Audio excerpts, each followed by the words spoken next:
আগামী 30শে এপ্রিল উদ্বোধন হতে চলেছে দীঘার জগন্নাথ মন্দিরের। কেমন দেখতে হয়েছে সেই জগন্নাথ মন্দির? পুরীর মন্দিরের আদলেই তৈরি এই মন্দির। সমুদ্রের দিক থেকে মূল ফটক দিয়ে ঢুকেই সামনে রয়েছে দীপস্তম্ভ।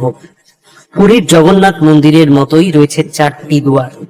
মূল ফটক দিয়ে ঢুকেই চোখে পড়বে অরুণ স্তম্ভ।